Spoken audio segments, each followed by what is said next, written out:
Longhorn Nation, Sooner fans, welcome to episode 93 of the Bevo Podcast, the only podcast exclusively dedicated to covering the greatest rivalry in college football, the University of Oklahoma and the University of Texas.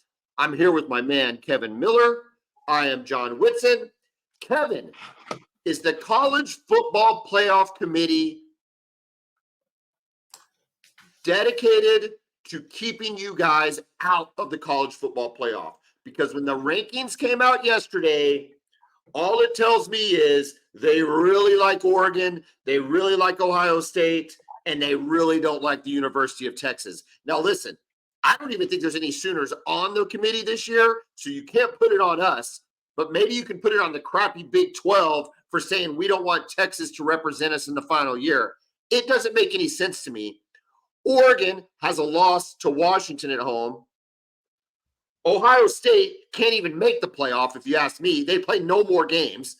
Your only loss is to Oklahoma on a neutral field. The problem is you have to play a crappy Oklahoma State team, and it's going to give you zero credit when you win. Is Texas destined to be out of the playoff? Man, it certainly seems that way.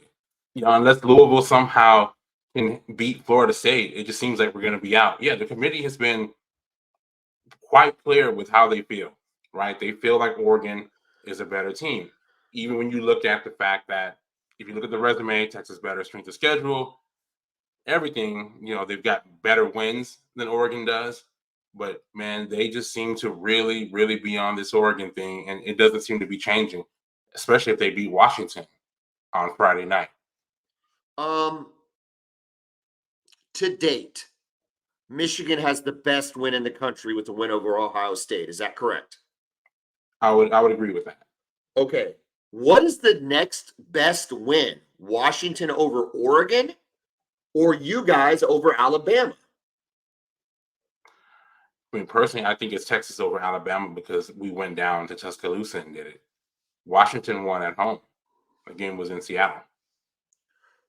I feel like they're holding it against Texas that you guys played a developing, not yet ready for the stage Jalen Milroe. And it's like that is going to hang over your neck, the fact that he got benched 2 weeks after he played you guys. They benched him the next week, which we talked about this when it happened. It was the dumbest thing Nick Saban's ever done. I don't know what the hell they were thinking there. Yeah, it doesn't make any sense, but I just kind of feel like I don't understand. Oklahoma fan for years and years and years has always seen believes that there's a Texas bias, right? That if Texas if there's a tiebreaker, Texas is going to get it. If there's any benefit of the doubt, Texas is going to receive it. I am not seeing that this year, unless they are just holding and waiting. I don't understand the logic behind Oregon being ranked ahead of Texas. It doesn't make sense to me. Neither do I. And look, I love Oregon. Yeah, I love Oregon too. I think that's a great team. Bo Nix probably wins the Heisman. We're going to talk about the Heisman, but Bo Nix probably wins the Heisman. But I just don't know that their full schedule is this tough or daunting as anything Texas, or if Oklahoma would have got there, almost even Oklahoma. I don't get the best team they played, they lost. Correct. And Oregon State's okay. All right, they're a pretty good team, but we don't know if the coach had told their players that he was going to be leaving. Because remember, they lost that game the very next morning. He gets announced as a new head coach at Michigan State. The playoff predictor has Georgia at 56%. And this is before any games are played, obviously. This is going into the weekend. Georgia at 56%, Michigan at 93%, which I think that makes sense. I think Michigan could even lose and still get in over Ohio State. I don't think they'll lose to Iowa. Washington, 26%. Florida State, 70%. So it looks like the injury to their starting quarterback. My mind's going blank on his name. Jordan Travis. Jordan Travis. The injury to Jordan Travis is having no bearing on the playoff. They are not concerned. The committee is not concerned with the loss of Jordan Travis. It seems like if they beat Louisville, they're in. And I think that's okay, right? They've got a good I'm not win upset against about that. They got a good win against an LSU team. They also have Florida in their non-conference, who they handled. They beat Clemson. They beat Miami. They didn't have to play Notre Dame, correct? This wasn't a year that they had to play Notre Dame. Correct. So other than that, I don't know that I can. I mean, undefeated out of the ACC, which wasn't a completely down year for the ACC. Duke had a run there. North Carolina tried to have a run. Miami looked better than they have. Clemson is going to end the season, I think, 9-3, right? So there's just a lot of things. They have 4 losses, but the last half of the season was pretty good for them. Yeah. So I don't know, man. I'm just stuck on Oregon. And I got to tell you, I just think it's a slap in the face to Texas and really even to Alabama to have Ohio State ranked where they're at. I mean, it's a strange season, man. And we talked about this. There are going to be some craziness that happened this season. It's the crazy thing about the top 8 this year is how good they've been, right? Like no team in the top 8 has a bad loss. It's just such a rare year. We usually don't see this. You have that team that has that one random loss to that team they have no business losing to. But if you look at all the 8 teams and all the one-loss teams, Alabama lost to Texas. Texas lost to Oklahoma. Oregon lost to Washington. So everybody who has lost to a really quality opponent. And that's what makes it so hard. Another reason why it's so hard to separate these teams. Well, even Missouri and Penn State, their losses are against Ole Miss and Georgia and Bama. Right, for Ole Miss, it was Georgia and Bama. Those are their 2 losses. I think did they beat LSU? I think they beat LSU. Ole Miss, yeah. Yeah. Penn State's only 2 losses are Michigan and Ohio State. Correct. Missouri's only 2 losses are Georgia and there's somebody else. But I think it's pretty good. Though. But I think it's good, right? Yeah. Uh-huh. This isn't Ohio State losing to Purdue, and figuring out some way to get in, or Oklahoma losing to Iowa State in the middle of the season, or even Oklahoma losing to a bad Texas team in 2015. To your point, you're absolutely right about 5 through 8. But even until you get down to Oklahoma has the worst losses. Let's just say what it is. Kansas and Oklahoma State are the worst losses. And those 2 teams aren't even that bad. And they're not even bad. They're not bad teams. That's the thing. They're not even bad teams. And they were on the road. Correct. So it's you're right, dude. It's very high quality teams. We've never been this far with 4 undefeated teams. Ever. It's never happened that we've been this far with 4 undefeated teams. If we hold serve with the undefeated teams, not necessarily against the spread, if we hold serve with the undefeated teams, I think Texas is out. I think I finally come to the realization. Oh, absolutely. Yeah. And I still couldn't believe it, but I think that's the case. I mean, Washington beats Oregon twice. Oh, yeah, they have to be in. They should be in. I want you to be upset. Here's the thing. If you have 4 unbeaten Power 5 conference champions, they have to get in. That's just what it is. It's just what happens if. Because I'm hearing Texas fans be kind of split on this, and they hope that Bama beats Georgia. You want Bama? You have to have Bama. You don't have to have it. No, I don't want them. But at least it creates. But it creates a conversation. Oh, you don't want it to happen because you don't want it to bring Georgia in. Well, here's the thing. I think they'll put Bama in. We've talked about this for weeks. I honestly believe that if Alabama beats Georgia, they will value Alabama beating Georgia, number 1 ranked, 2-time defending national championship Georgia, over Texas beating Alabama. They will put in. Man, look, this committee has shown that they're kind of all over the place, man. Look, I don't trust it at all. I'm not saying there's a part of me as an Oklahoma fan that wouldn't love to see the meltdown that would occur to Texas if Alabama was chosen over them. Okay, there is a part of me that says that would be fantastic to watch. However, there's a sense of justice, right? There's the sense of fair play in the fact that they played each other, and we all saw it. And I got to tell you, it wasn't as close as the score was. Y'all dominated the game in the first half, and it took you a little bit to pull away. But when you pulled away, you pulled away. And then when Alabama tried to make a little run, you went ahead and shut that down too. A.D. Mitchell was fantastic in that game, one of Quinn's best games. It was all around, and your defense played lights out. And so it was a great performance. It wasn't there, and that's the thing, right? Well, it was fluky, or it was on the road, or somebody was hurt, or that. No. There's no excuses.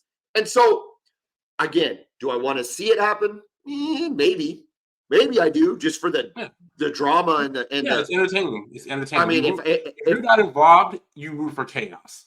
Yeah, exactly. No, that's exactly right. However, I just have a sense of sportsmanship here where I'm like, wait a minute, this is BS. This is BS. Y'all played against them.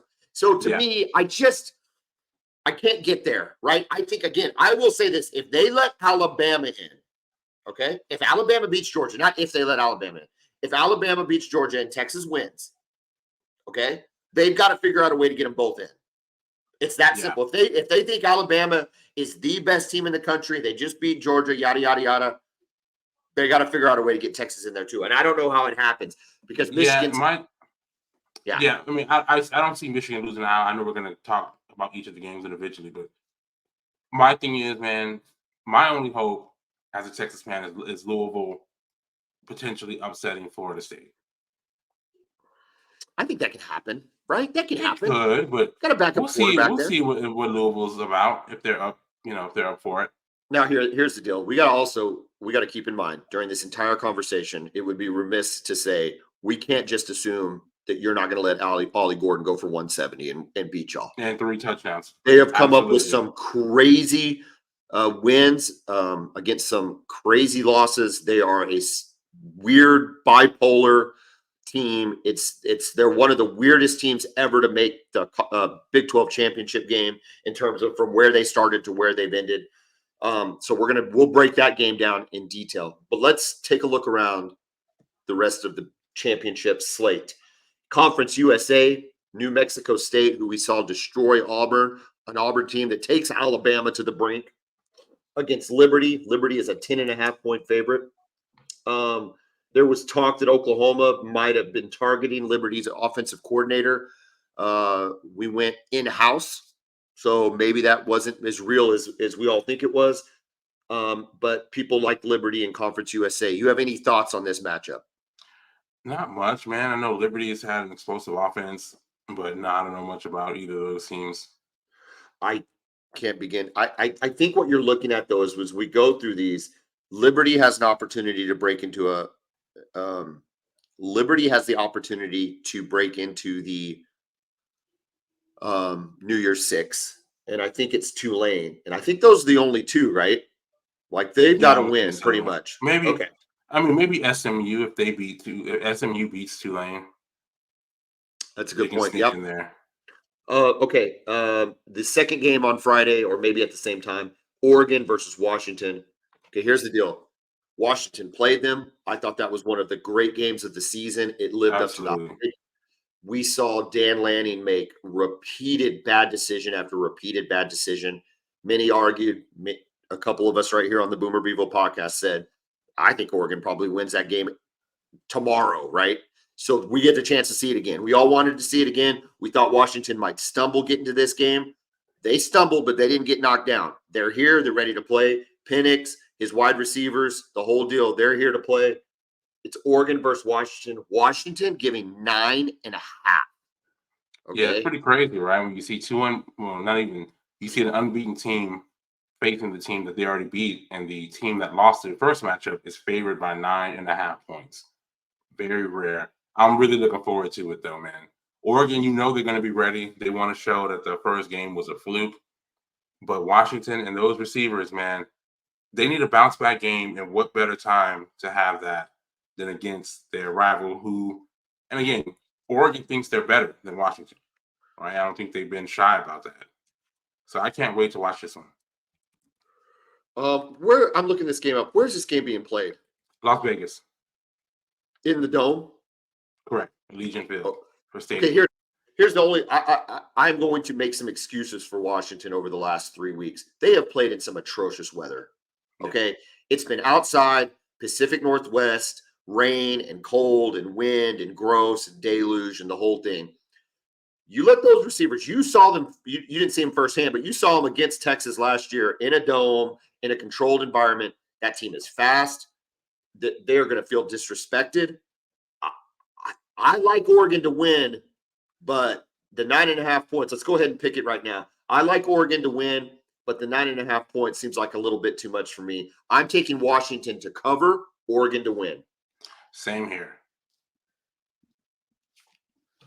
All right, I'm writing it down. Okay, let me ask you a question. Does the winner, has Bo Nix, well, and we're going to talk about the Heisman a little bit, but let's interject it right here. Has Bo Nix, does he have a big enough lead that if he beats Washington, he wins the Heisman? He needs to have a good performance because I still think Penix and I think Jaden Daniels is still lurking. People like Daniels. I think he's the best. He's probably the best player in college football between him and Harrison Jr. I think it hurts Harrison Jr. that he's not playing this weekend. I don't think he. Yeah.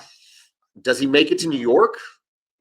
I don't even know if he does that, man. I mean, we all know how good he is, but yeah, we'll see. It'd be nice if he had this platform to play on this weekend.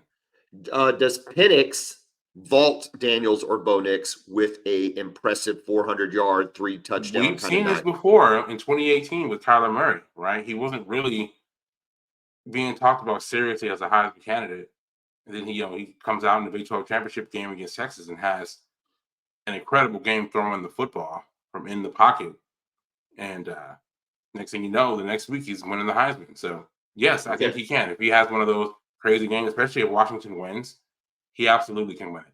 Okay. Oklahoma State versus Texas at 11 a.m. on Saturday. Texas is a 15-point favorite against the Pokes in Arlington. Look, this is a lot. The line says the exact same thing to me. I think Texas wins the game. I don't know that they win it by 15. Alan Bowman has terrible statistics. Like he's not going to beat you guys. At least I don't think.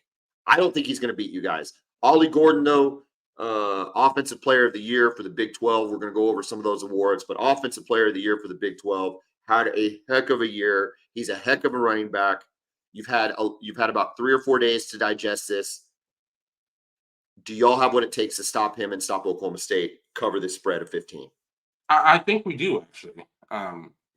You know how I feel about him, right? I've been a fan since he was at ULIS Trinity High School.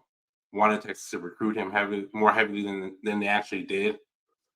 When he went to Oklahoma State, I'm thinking like, man, a guy this talented shouldn't be going to Oklahoma State. Nothing against them, right? Like Gundy, they do a really good job of evaluating players and developing players. This is a guy, he could have gone anywhere in the country and been a starting running back. This is how talented he was. It's not like this is a surprise to those who follow recruiting. But go ahead. No, I was going to say that. But the strength of this Texas team is stopping the run, right? That's our strength. Now, again, is he going to have one of those, 18 carries for 28 yards? No, he might even bust a 50-yard touchdown at one point in the game. But I think overall we can slow him down enough and try to force Bowman to have to throw to win. And again, they've got some good receivers. I just want to see the matchup in the trenches, right? You guys were able to kind of overcome the dominant defensive tackles we have because Dylan Gabriel is so elusive in the pocket. Yeah. Right? That and then the quarterback run game became a huge factor in that game, which also kind of offset the defensive line. He can't do that. Oklahoma State can't do that. Alan Bowman can't do that. That's why I think the matchup really favors Texas when you look at that. They don't have that kind of counter that you guys had with Dylan Gabriel being able to run the football. That's the reason why you won the game, in my opinion. Okay, so when you look at when you think about the because we talked about earlier in the season that you were thankful, happy, whatever, that you didn't have to play Oklahoma State in the regular season. That Oklahoma State has been a bugaboo to Texas, really going all the way back to Vince Young. I mean, Vince Young took a miracle comeback, if I remember right, to come back and beat Oklahoma State. It's always been a weird game when the two of y'all play. Okay, this is neutral site game. So when you think about those games, has it happened at home or on the road? How much is a neutral side do you Man, think is going to kind of it's been mitigate? both, man. They've And got us both. in Austin with some weird things. In 21, Sark's first year, we had him in Austin, and it was a week after the Red River collapse that we had against you guys. And we're up big. I think we're up 2 scores and then driving, and then Casey Thompson throws a pick six. They take the momentum in the halftime, and then, you know, ended up beating us in Austin. And that's kind of when the season fell off the rails then. So, yeah, it's been Gundy, man. He just always seems to coach his best against Texas. We talked about that going into the Bedlam game. He always seemed to coach tight against OU. This year, he kind of let it rip. But he always seems to have some kind of whole new game plan for when he plays Texas. And I'm sure it'll be no exception this year. I just feel like this team is a little bit more equipped to handle whatever he throws at us than some of the previous teams that he's beat up on. When Oklahoma played Oklahoma State, we actually outrushed them. You did a really good job. You guys did a really good job on Gordon. The stats, 4.2 a carry for a guy like that, pretty respectable. Sawchuk had 8.4 yards a carry, and Tawi Walker had 7.2 yards a carry. It's a stat I'm quick to point out because we only ran it 22 times. See you later, Jeff Levy. Get out of here. I can't stand it. But my point in saying that is we had success in the run game, right? Conventional run game, not the quarterback run game, in the conventional run game. Okay, so no Jonathan Brooks. Baxter was banged up in your last game. Jaden Blue is the one who stepped up against Texas Tech. What is the running back situation for you guys right now? And how do you think they fare? Do you think you can have the same kind of success maybe in Oklahoma had or more in your straight up run game against Oklahoma State? Yeah, I think Oklahoma State is like 10th or 12th in run defense in the conference. So, yeah, I do expect him to be able to run the ball. CJ Baxter is good to go. He's been practicing all week. Jaden Blue, I expect to see a lot of him as well. So, yeah, man, I think the running game will be there.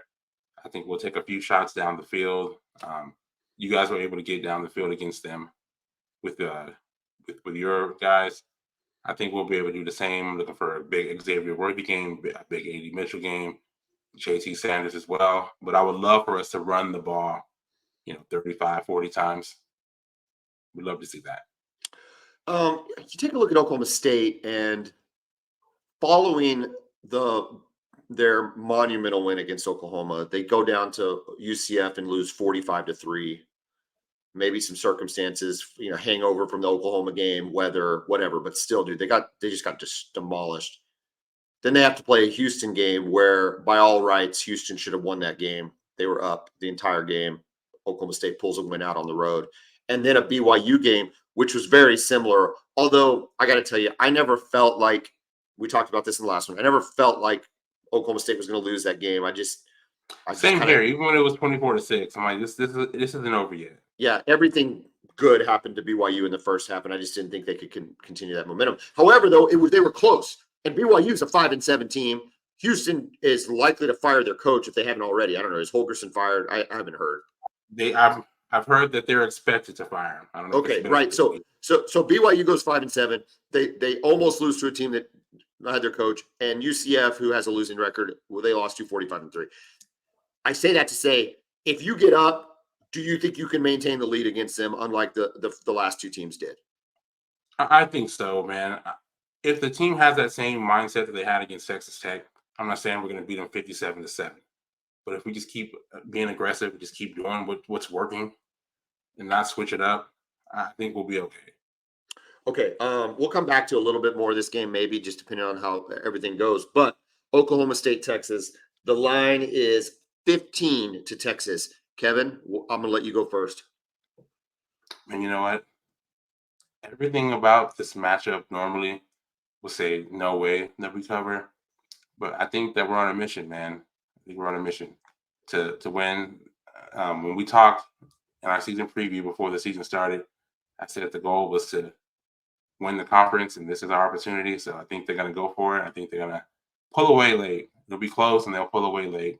I think Texas wins, and I think Texas covers. Wow. Okay. I think OSU covers. I just think 15's a lot in a conference championship game. I completely agree with that. I think a lot happened. But dude, listen, for the record, you've been 40, 23, and 2 this year. So who am I to question you? I'm going to question you. I'm going to go with Oklahoma State. I think Texas wins. I think Texas wins by 2 touchdowns, maybe. 15 is a lot. It's a giant spread for, like you said, for a conference title game. For a conference title game that isn't Michigan, Iowa, right? That is a big, big spread. All right. Going to the MAC. We need to pick a couple more games. So be listening. Have your ears up because we need a couple more.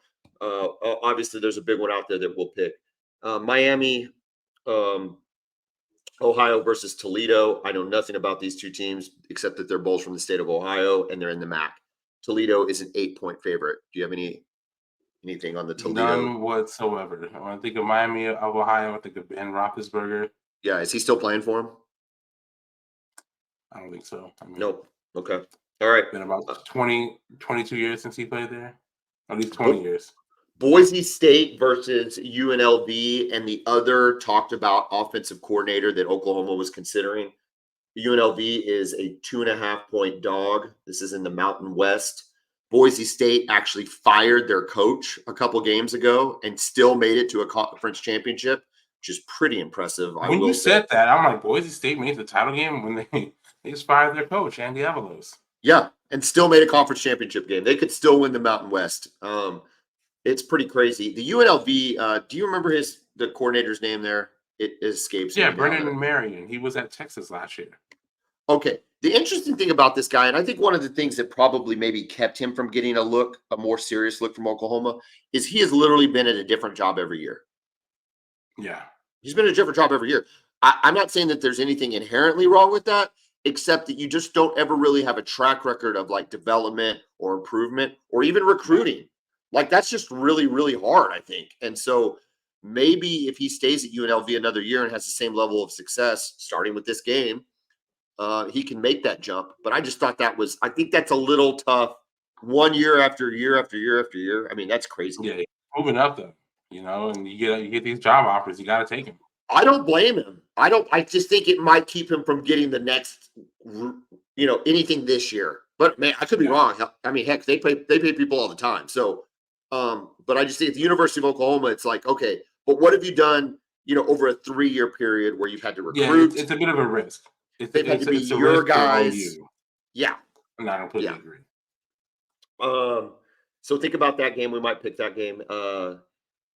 In the let's go around these other mid majors real quick. In the American, SMU versus Tulane, 3.5-point favorite. SMU being in this conference. I said this last week.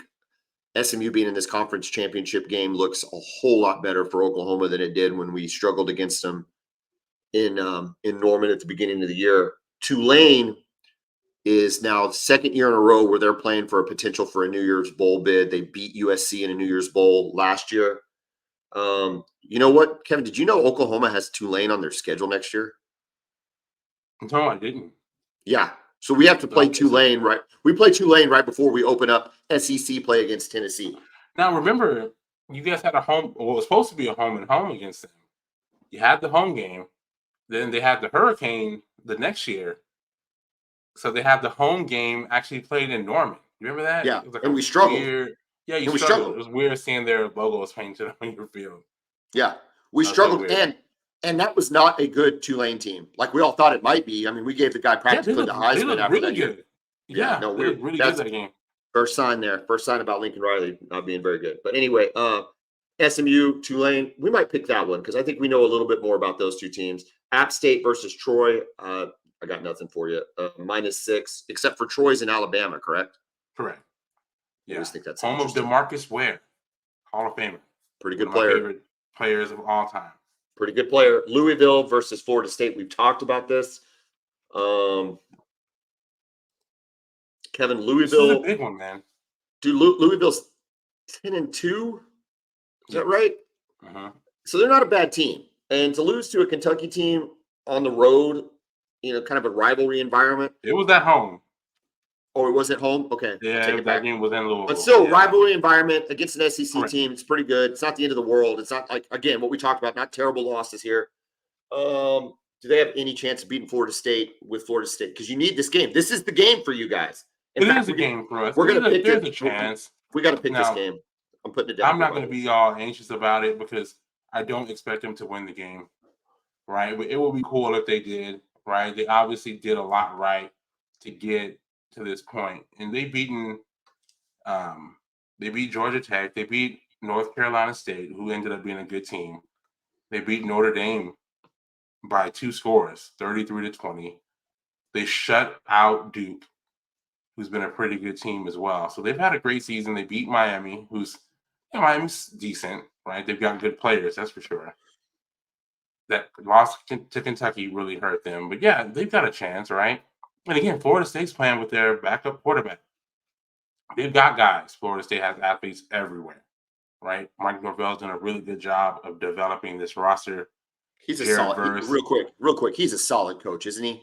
I mean, yeah, it was a good hire from Memphis when they brought him in, and that guy. And I think they stayed patient with him too. Yeah, he is more impressive every time they interview that guy. You're like, okay, you see it. You've got a grown up. You got a grown up going ahead. Being a head coach there, which is pretty impressive. I kind of like Florida State. I like what they're about. I like what that program's about. Florida State's loaded defense. You were about to talk about Jared Verse. Who else? Yeah, we talked about him last year. It starts with him, man. I mean, that would have been a top 10 pick potentially last year. Decided to come back to Florida State to get better. So he's having a monster season. I just like the way they just well coached. And we talked about it before the game against Florida. I thought it would be one of what we call a culture win, right? You might be down your quarterback on the road against a talented Florida team, right? Maybe not a good team. Florida's any good. No, not a good team. But, it's a crazy environment in the swamp. That place was full and it was rocking for that game. And, it was a gutty win. So it was very impressive. So I think they're going to be even more confident.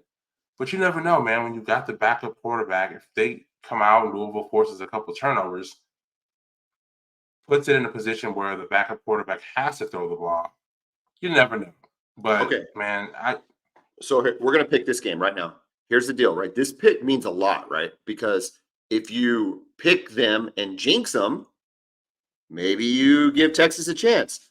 If you pick Louisville and, impact the universe in a negative way and send out negative vibes there, that could further screw Texas. So this pick could be what everything hinges on. This pick could be the butterfly flap that leads to a hurricane 6,000 miles away. So I'm ready for this. This is a big pick for you. You've been right more times than you've been wrong.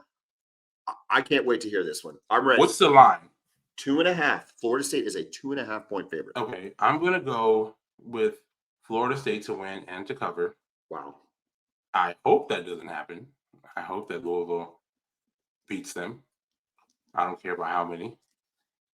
Louisville opening a small path for Texas to get in. Louisville wins and covers. Yeah, I'm going to see it. Louisville wins and covers. In the game most likely to put you to sleep faster than the Cowboys game did after you ate all that turkey last week. Michigan plays Iowa. Michigan is a 22-point favorite. The over-under, Kevin, is 35. That means they're talking about a 25-10 game. Is that right? Pretty crazy. Yeah. Here's the thing, man. Iowa's offense is pretty much embarrassing. It has been for several years. No, I take it back. Hold on. That's not right. It would be worse than that, right? It's a 22-point favorite, and they're a 35-point spread. The problem is the spread's so messed up, I can't even hardly do the math.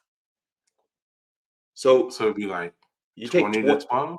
You take 35. You take 22 away from 35, right? Yeah. Oh, my gosh. 3, 13. Listen, I don't even know what it is. I don't think that's right because that's only a 15-point difference. See what I'm saying? Yeah. So I think it's like, I mean, that's what I'm getting at. They're anticipating almost like a 30-3 game. That'd be 27 points. 26 it's crazy to how they 6. get all these NFL tight ends.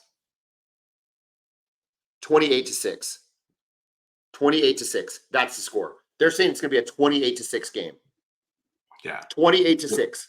Now, I think Iowa does play legit defense, right? But Okay. Michigan just has a higher, Michigan has a higher caliber of athlete than most of these schools in the Big Ten that Iowa runs up these defensive stats. Question I have is, how does Iowa keep developing these really good NFL tight ends? Right? I don't know. They're not doing anything there. George Kittle, they had Noah Fant a few years ago. TJ Hawkinson. And then they've got the kid Sam Laporta, who's been really good for Detroit this year. Yeah. That's 4 NFL tight ends like in the last 6 or 7 years. 4. I don't know, dude. I don't know. I just know that when the Big Ten season is done this year, I will be happy because it has been really, really, I mean, really that's bad a good football. thing about that's one good thing about them getting those West Coast teams in. Hopefully they'll bring some exciting offense. You know, it'll be nice seeing Washington in that conference, Oregon in that conference. Here's the deal. USC. This is a Power 5. We'll see some offense now. This is a Power 5 conference, okay? But it's a 22-point spread. Do you want to pick this? I'm going to give it up to you. Do you want to pick this spread, or do you want to go back to maybe the SMU Tulane game where you got a little tighter spread? I mean, I don't know much about SMU and Tulane, but yeah, we can pick them. No, it's up to you. I don't really care. No. I don't care. No, I'm not. Let's not waste our time with Michigan. Okay, let's do SMU Tulane. I think that's got to be a more fun game. Although it would be pretty funny if Iowa does upset them. Oh, we talk about chaos. That's the chaos you want. Oh my gosh, that would be fantastic. I don't know, man. To me, if they lose that game, they're out. If you lose Iowa, you're out. You're out. Be the worst. It'd be the worst loss in the top 10. Correct. It'd be the worst loss in the top 10. Would y'all's be I mean, you're out anyway, right? Because you'd have 2 losses. Yeah, if you lose Oklahoma State, we're out anyway. You're out anyway, so that doesn't matter. But yes, you're right. You're right. What we've talked about. I mean, Georgia has a loss to Bama. That is not a bad loss. You lose to Iowa on a neutral field. You're out. Terrible loss. You're not going to the playoff. All right, let's pick SMU Tulane. Tulane's a 3.5-point favorite. Let's buffer. I'm going to buffer OU schedule. I'm going to say SMU wins and covers. And that's going to raise the strength of schedule and get us into the top. Get us into a New Year's. Yeah, I'm going to put some faith in Preston Stone. He did have a good year. Talented quarterback out of the Dallas area. Is a 4-star guy. Interesting recruitment with him. I think he could have gone to bigger schools, but all the local schools kind of filled their quarterback slots up early. And that's how he ended up. I think he didn't want to go far away. That's how he ended up at SMU. He's a kid that was talented enough to go to Texas or go to Oklahoma. But those schools filled up their quarterback spots early. You guys had the kid that's at USC now committed. The kid that's at Malachi Nelson, that kid? Or okay. Yeah. And I was about to say that kid, you mean Caleb Williams? We had him too. No, not him. It wasn't that class. It was the Malachi Nelson class. Yeah. Okay. So it's very interesting, man. So he's a good player. I'm gonna put my faith in him. They've got some transfers from other big schools. Yeah, remember they had a running back transfer. I don't know if he ended up playing this year from Alabama. They had a transfer the kid who we thought was going to OU. Wheaton. Yeah, so Johnson from A&M, the running back. Yeah, we talked about this during when OU played them. They had 3 or 4 really good skills guys. I thought Oklahoma played great defense against them. It was offensively, it was hard to get going. Maybe they're better than we thought. I don't know. I still think. Do you know where this game is played at?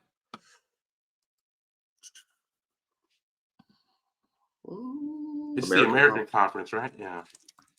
You think it's played at home? Perhaps, American Athletic Conference 2023 held in they host it. Tulane hosts it. That's probably why they're getting the 2.5. Oh, okay. Yeah. I mean, not probably. That's why they're getting the 2.5. Yeah. Tulane is hosting it. So that makes me actually feel better about SMU. Because that's not a neutral field line, right? That's just saying, hey, it's a pick 'em. It's a pick 'em, and you happen to be home. Sure. Okay, hey, besides the Big 12 championship that involves the Texas Longhorns, the next big game is, and the last one that we're going to talk about is Georgia versus Alabama. This is big boy football. Jalen Milroe, for all his struggles against Texas in week 2, it doesn't matter. That dude is playing as good as anybody in the country. People love the quarterback for Georgia. I don't know that I do, but people do. They love him. Of course, we got a run game at Georgia. You got Alabama's defense.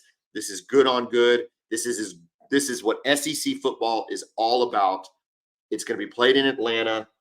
That'll be a slight edge to Georgia, but I don't think that matters. Bama is very, very comfortable in the P. It's not far from. Yeah, they're very comfortable in Mercedes-Benz Stadium.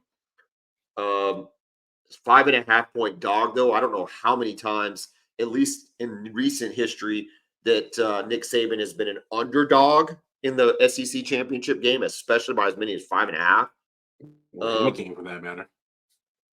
Does Georgia break the all-time SEC record and win? I think it takes them to 29, maybe 30 games in a row. Maybe 29 straight games. Or does Jalen Milroe roll Tide and go ahead and take care of Georgia? First of all, let me give a shout out to Jalen Milroe. All right, I talked about being a fan before the season started. Immediately after the Texas game was over, and we talked about this. I'm like, no, I love Jalen Milroe. You did. He's going to be great. I question for Alabama to have the nerve to bench him. I don't question Nick Saban very often, but to bench him for that next game against South Florida and that pathetic effort that happened when they brought in those other quarterbacks. Okay, let me challenge you right there. Hold on. Let me challenge you right there because I think you're right. I don't think you're right. You were proved right, right? You were proven correct with Jalen Milroe being the stud that he is. He is clearly deserving of being the starting quarterback at Alabama. I doubted that. Whatever. Let me ask you though, does Nick Saban benching Jalen Milroe tell him, look, dude, get your S together. Like, you want to be the quarterback at Alabama, whatever you're doing isn't working. So, and I'm willing to bench you. I don't care. This is proof of that. I'm still in charge. I'm still Nick Saban. Did that get into Jalen Milroe's head? Was that the message you would send? Instead, was it a brilliant move by Nick Saban to bench Milroe? And is it put them in the position to now beat Georgia and advance to the college football playoff? Is that a possibility? Maybe it did. Yes, it is a possibility. But man, they almost lost to South Florida. You don't believe it? They almost lost to South Florida. Can you imagine that? Well, I don't know, because Oklahoma State lost to South Alabama. So, that's true. I mean, what are we talking South about? Alabama. Yeah. You can't be losing to directional Florida schools if you're Alabama. Not at home. Not at home. The only one that... Well, no, the game was actually in Tampa. It was a road game. It doesn't matter. It's Alabama, man. I didn't realize it was on the road. That's funny. Alabama actually went on the road to play South Alabama. They went to Tampa, Florida to play South Florida. Big road win. Big road win for Maybe Alabama. try to do it for more recruiting exposure. In the area. There's some dudes there, so that's not surprising. Okay, listen. Here's where it comes down to. It doesn't really matter. All that to be said, we've got a game on Saturday at 2:30 or 3:30, whatever the SEC game is going to be at. Bama is a 5.5-point underdog. Does Georgia beat Bama and help the University of Texas slide into Georgia beats Bama. I think it's a close, tight game. Carson Beck is really good, man. And I didn't want to believe it. You know me, I didn't want to believe it. You know how I was? I didn't like Stetson Bennett until I'm like, dude, all he does is make plays, right? And he's an upgrade. Beck is an upgrade. He is an upgrade. He is an upgrade. Bowers is the best tight end in the country. They've got running backs galore. A.D. Mitchell had to transfer. Now, maybe that's for different reasons, but he still felt like he needed to transfer, meaning there were some dudes there, and there still are dudes there. That's not why he transferred, though. He transferred. First of all, their offense wasn't getting him the ball hardly. Because they ran so much. Hey, he made the right decision. Whatever it was, he made the right decision. Yeah. Do you think Beck gets him the ball more, though? Do you think Beck gets him the ball more if he stays? Maybe. I mean, I don't think he knew that they were going to open up their offense like they have this year. Yeah. They've been slinging it all over the place. Nobody would have stopped. But it's because it's Georgia. That's just not what they do. Right? And if they throw to the tight end. I don't love their receivers. I like McConkey. He's pretty good. I don't love their receiving core overall, though. But again, man, Brock Bowers is so good. I just don't know how you cover them. Right? How do you cover him if you're Alabama? But on the flip side, though, can Georgia stop Jalen Milroe from picking up chunks of yards with his legs? I mean, this is the best team Georgia's played, right? I mean, it's not even close, by right? far. Yeah. I mean, that's obviously this is a dumb thing to say that this is the best thing, the best team Alabama's played, but this is the best team Georgia's played. Yeah. So this is what a championship game is supposed to be. I think the line's close. I have picked against Georgia now, I think 3 times this year, and I'm 1-2 in picks against Georgia. I think the only one I got right was like Missouri with like a backdoor Missouri cover or did something cover. like that. They covered. They That game was covered. close. Yeah, Missouri was pretty good against them.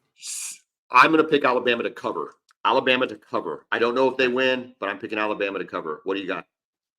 I've got Georgia winning and covering. Should be a fun game. I'm looking forward to seeing Jalen Milroe in that environment. I want to see how he handles it. I want to see what Alabama's defensive game plan looks like and how Georgia again defends the quarterback run. The thing about Alabama is they haven't had a great running game with their running backs this year. They didn't have one good. Well, they did have a good one last year, didn't they? Their running back was the best player on their team last year, right? Alabama's. Yeah, they were better. And I can't think, for some reason my mind is blank. I can't think of who was running the ball for him last year. Remember, he was catching balls all over. Jahmyr Gibbs. Yeah, he was catching balls all over y'all. He was the best receiver on their team last year. He was. Yeah, he was great. And him with Bryce Young, man, we should have won that game last year in Austin. Yeah. I'm glad we got the revenge though. Okay. All right. So that's our picks.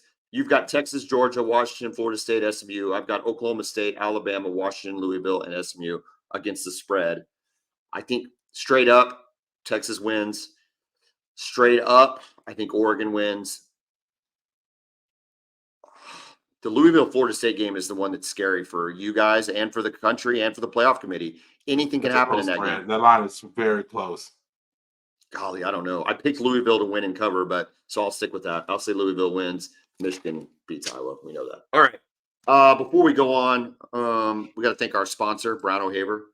Brown O'Haver is a public insurance adjusting firm. They work for the insured, not the insurance company.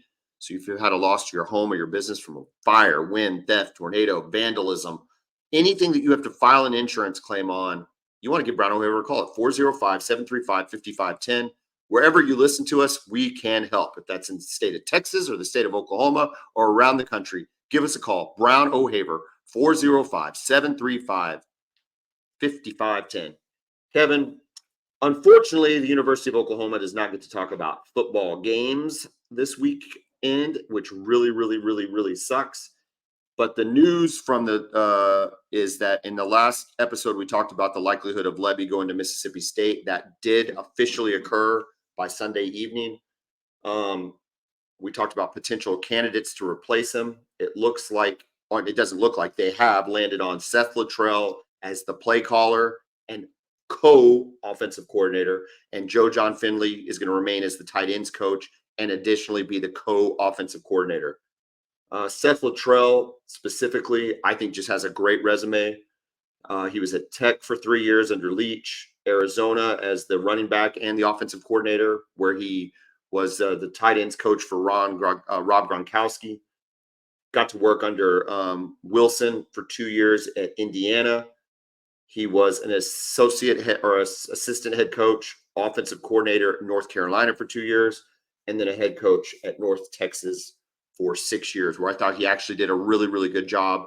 Kind of fell off the last couple of years. That can happen at one of those schools. Kevin, what do you think about this co-offensive coordinator idea, and why will it work or not work at OU? Well, I think it can work as long as they have defined roles, right? I think Venables, has to be the boss and say, hey, listen, this is what you're responsible for. This is what you're responsible for. We're going to work together and get this thing right. Luttrell you might not know this, but has he ever coached quarterbacks before? I thought it was interesting with him being named the quarterback. I think he has not to my knowledge. It seems to have always been tight ends and running backs. So, he played running back. He's my age. Yeah, I remember him. Now he was on the 2000 team, right? Yep. Yeah, no, he was there. He was in the coin toss, man. He was an integral player, really, really good, tough fullback for us. The first in a long line of those H-back players that played for Stoops. You think of Leach's wide open offense, but that offense in 2000 was a Mangino product relied heavily on the run with Quentin Griffin. He was the tight end, halfback, H-back, fullback type position. Joe John Finley's a tight end, so he's going to stay coaching. I remember him as a recruit, Arlington High School. Yeah, he's been at Baylor, Missouri, A&M, and then lately Ole Miss came with Levy from Ole Miss. I think it was, it shows that Venables wanted to keep some continuity there within the staff. Didn't want to bring an outsider in. Also, it shows that he wanted to keep a similar offense to what you guys ran this year. Hard not to, right? When you look at the macro look of our year, I mean, we were top 10 in every conceivable category. Correct. Yeah, so it made sense. It just makes sense, right? I think as long as the guy, but there might be a few growing pains here, right? Just like they were with Levy, right? This is really the first time he was really the guy calling plays at Central Florida under who was the head coach? Was it Scott Frost when he was there? Yeah. Right? Because it's still he had Scott Frost to lean on. And he had Levy had Lane Kiffin to lean on in Mississippi. At Ole Miss. So this is the first time it's like it's just you. Like you're the guy. So there's just some growing pains there, and I'm sure you'll have some of that. But no, I think it can work. I'm curious how Latrell can recruit there. I imagine Finley's a good recruiter. Yeah. So really good tight end recruiter. Keeping Devon Mitchell. Keeping Devon Mitchell as a tight end recruit. He was a 5-star, reclassified, became a high 4-star, whatever. He's a really, really good player. I like it. I mean, I like it. I don't think there was anybody out there, right, not on the team that was like the ding, ding, ding, Captain Obvious choice. Yeah. You're talking about the guy from Liberty. You're talking about the guy from UNLV. Okay, mate. But that does. I mean, how's he going to fit in with the staff you already have? It just everybody knows the system. And I think we saw this coming when you brought in Latrell last year, right? As an analyst. It was just if Levy sucks, then hey, we already got somebody who knows what they're doing. Or in this case, if Levy's done really well and got a promotion, right? Now he's a head guy at an SEC school, so now you get this guy come in. I'm curious to see if he makes a few tweaks to it. If him and Finley change up a couple. I mean, I'm not talking about reinventing the wheel here. No, right? but maybe they want to feature the tight end more in the passing game.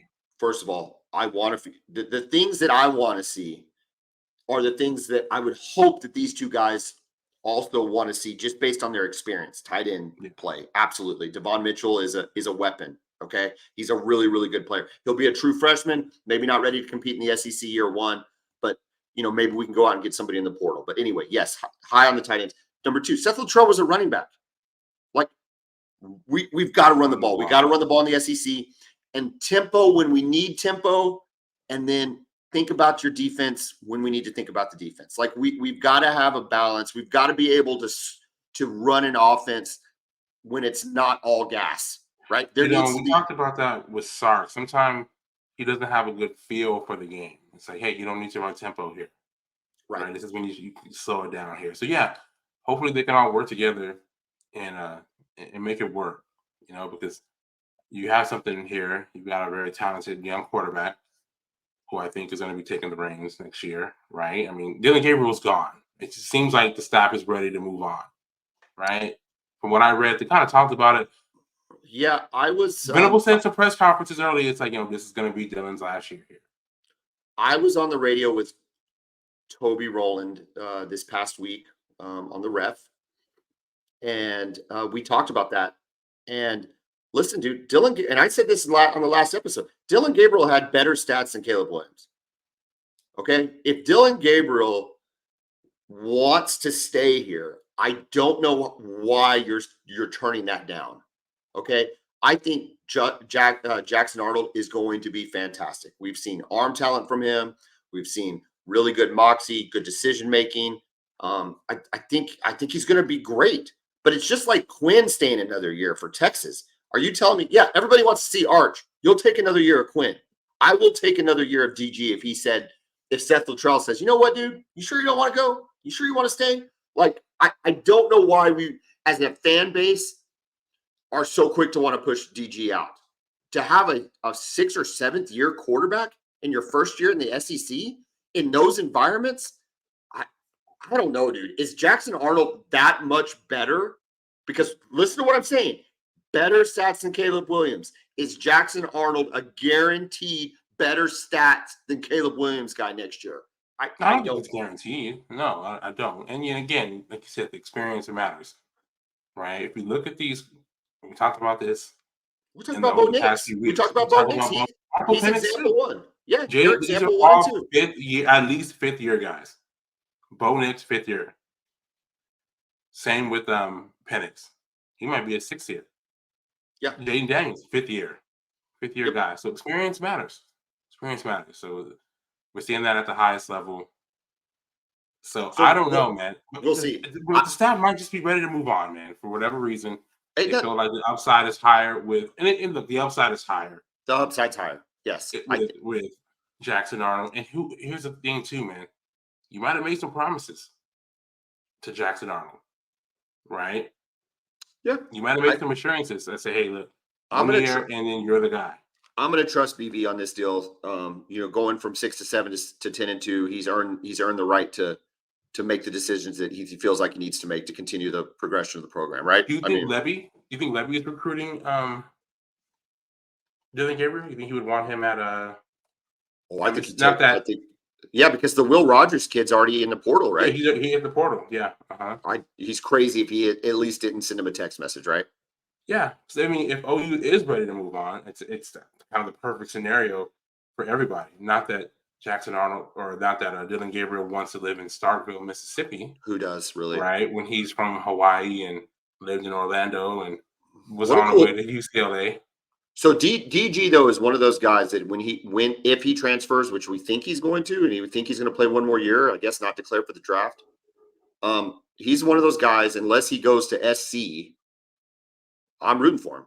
UCLA, Oregon, Washington, any of those places on the West, I'm rooting for him for 100%. Yeah, a guy went out there and gave everything he could for the program. It's kind of like with Texas and Hudson Card to a lesser extent. Dude, he had a historic drive against Texas.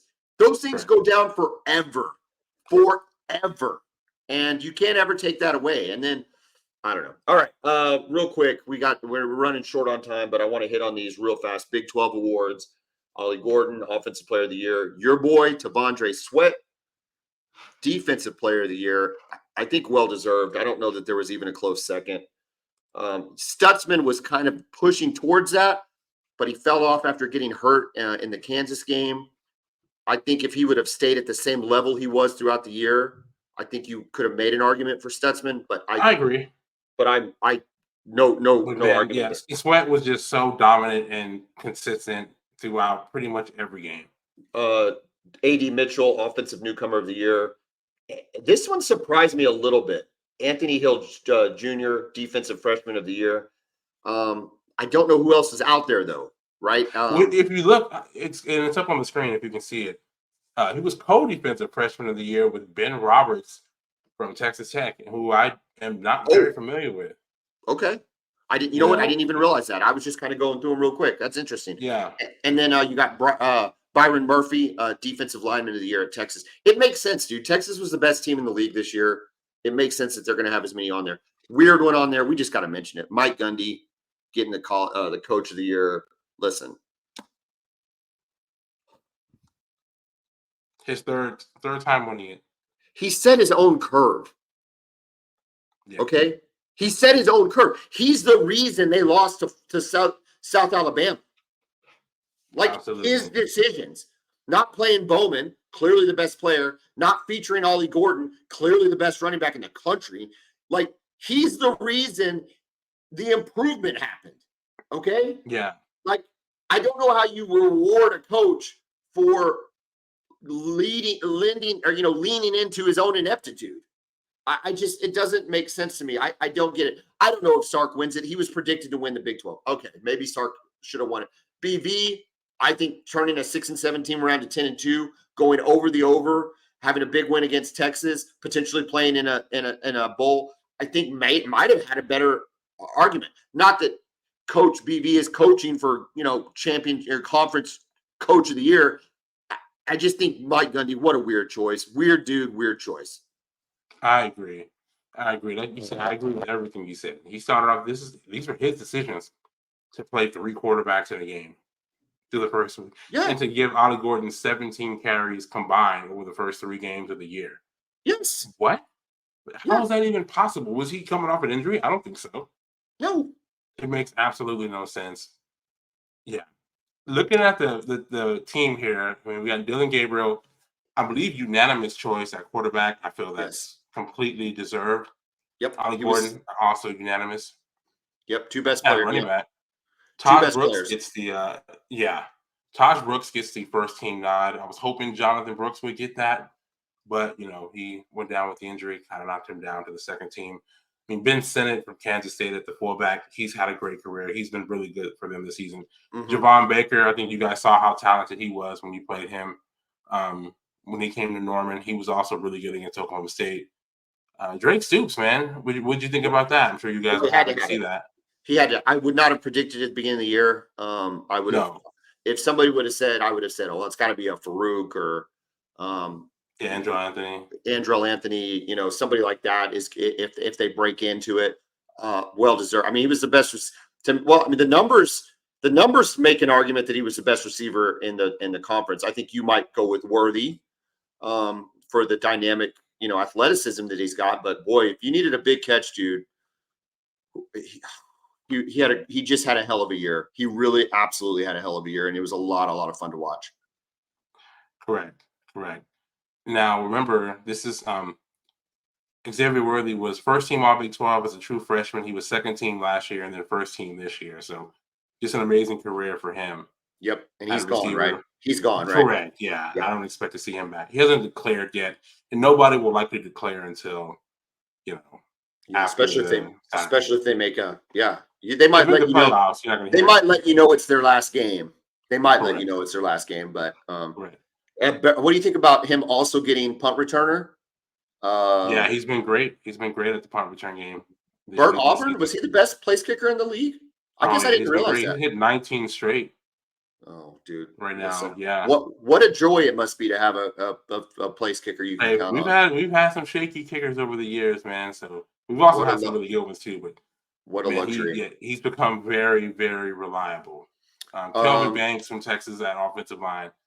We were excited for that too, man. We love that guy. He's got one more year before he is a first round pick in the NFL draft. So you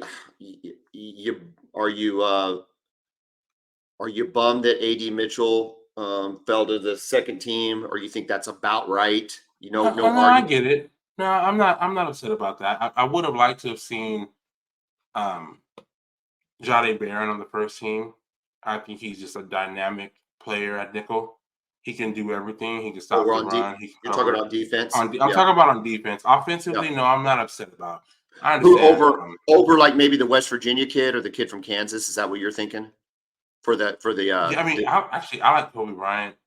I think he's really good. But yeah, maybe over the West Virginia kid. because not over Billy Exactly. Bowman, right? You think Billy No, Bowman? no, I love Billy Bowman. I think he's Yeah. great. Yeah, I I think think he's great. Bowman and Stutzman. There's not really been a lot of talk about them leaving. Toby Rowland seems to think they stay. I don't know. I think he's got any real Bowman too, huh? Yeah, I just he thinks and I agree with this is that the draft grade is probably going to be a third or fourth round. And if For you think in Bowman? term for Bowman, and if you think in terms of Interesting. NIL, we talked about this with Marvin Mims, who's had a good year, but he's not getting paid. But if you have a draft grade in the third or fourth round, your NIL money can be just as much as that, Yeah, right? I mean, potentially can. um, Absolutely. and and then if you really perform, I mean, if Billy Bowman goes to the freaking SEC and balls out like this in the SEC, he's first round. He'll be a first round draft pick if he has a season like this in the SEC. I don't know about Stutzman. I think the measurables are there for him. They're going to, of course, question his durability, right? And what the minute he has one injury. Yeah, I think with Stutzman, they'll probably want to see how he tests athletically, Right. Yeah. right? Because we know he can play, but how does he test? And that's the thing with Bowman, right? I mean, he's going to go out and he's going to run at 4.3 or 4.4, Well, 40, and he's got range, and I'll he's tell you shown what, dude, playmaking ability. if Bowman stays, and that's a big if, but we're gonna speak it in, we're gonna manifest it. At least I am. If Bowman stays, Bowman's staying. I want to see him in the punt return spot there with instead of Xavier Worthy next year, right? I mean, Yeah. I think Bowman is a legitimate playmaker. This Gavin Freeman stuff has been a nice story. Great job, kid. Pat on the helmet. But it's big boy football, Yeah, and big boy. the decision making has been It's been like, yeah, yeah. yeah. It's one thing if he just has sure hands. Okay, if it's like the dude never drops the ball, he makes the right decision, and he might not make the best play for you, but you don't have to worry about. Okay, well, that hadn't been the case for the last 4 games. He's dropped the ball almost every game. He You dropped the put the ball and ball he's in the gotten lit up, not calling a fair catch too, which yeah. could also lead to a fumble. So if you're going to run that risk, let's run it with the best athlete on the field, and I think it's Billy Bowman. Real quick, Ethan Downs makes second team. Rame makes second team. A.D. Mitchell, and then Barton. Now, real quick, with Rame, is he gone? I know he's a senior, but I think he may have another year. Any? I think it all depends on. that? I think it's all on draft grade, but Teddy Lehman seems to think it's gonna be an entire turnover of the offensive line. So you're gonna have to hit the portal really hard. Now you got a couple guys. You got Caden. What's the green kid? Caden Green. Yeah, you got him back, and he's gonna be really good. God, I wish Rouse had some eligibility. That guy came on really strong. Looked really. Yeah. He really kind of. Both your tackles were good. They were good. They were good. It was the guards that kind of would give us trouble, but they weren't the reason why we lost any games. I don't know that their run blocking was as good as it could have been, but some of that I think is scheme. They kept running the zone play, and I just line up and run a ball, dude. Like, give me some counter. I think your counter stuff was once you started running the counter. We saw that in the Bedlam game. It was working. Yes. Yeah. So I think that's your scheme there. But anyway, hey, Kevin, this is a big week for you guys, right? I mean, no, you haven't won a Big 12 championship since 2009. This is an opportunity. You are playing for the college football playoff. This is as big as it gets. There's nothing bigger than this game you've got this weekend. You've got 3 minutes here. Give me your closing thoughts. Well, first of all, I just want to say it's been a great season, right? I think going into it, I was hoping they would go 10-2 and play in this game. For them to go 11-1, and their only loss being a last second touchdown to their arch rival. I mean, it's just been an amazing season. So it's been a long time since we've had anything like this. We've had at least 4 losses every year since 2010. So whatever happens, man, with the playoff, I just want them to win the Big 12. That was a goal for me all year long. I expected them and hoped that they would just go in, win the Big 12. Anything else that happens will be a bonus. So I'm trying not to get too upset if they win the Big 12 and don't get into the playoff, because it's still been an amazing season. But yeah, man, hopefully for the players, just go out there and close the deal. You've been working for this. It's been your mission all season long. We've heard multiple players say, this is why I came back. Devondre Sweat could have gone to the NFL, and he had a 3rd-round grade last year. He's got a 1st-round grade now, though. Exactly. He's got a 1st-round grade now. Exactly. Jordan Whittington came back. Not that he was going to be a 1st-round pick or anything, but, he just might have been tired of playing college football. He had a lot of injuries, right? He came back just to try to win the Big 12. So this is your opportunity. Go make it happen. Lift up the trophy. Make Brett Yormark hand you the trophy. Oh. Yeah. It'll be glorious. The closest thing will be is to like when the NFL commissioner had to give it to Brady after Deflategate. You know what I'm saying? Goodness. Seriously. Man, that had to hurt his pride so much. Oh my god. So yeah, just go win that and then just see what happens. If we don't get in, hopefully we get a nice New Year's Six bowl. Hopefully it's out of state. I would like the players to be able to not, have to travel just to Dallas, where half of them are from anyway. Send them to the Fiesta Bowl, send them to the Orange Bowl, something like that. Have a good time. And you never know, man. We could end up in the playoff. It'll be fun. You guys know what that's all about, right? What do you guys do? 3 times? 4. Baker went. Yeah. Baker went twice. Kyler and Jalen Hurts. So I mean, it'll be cool to experience that.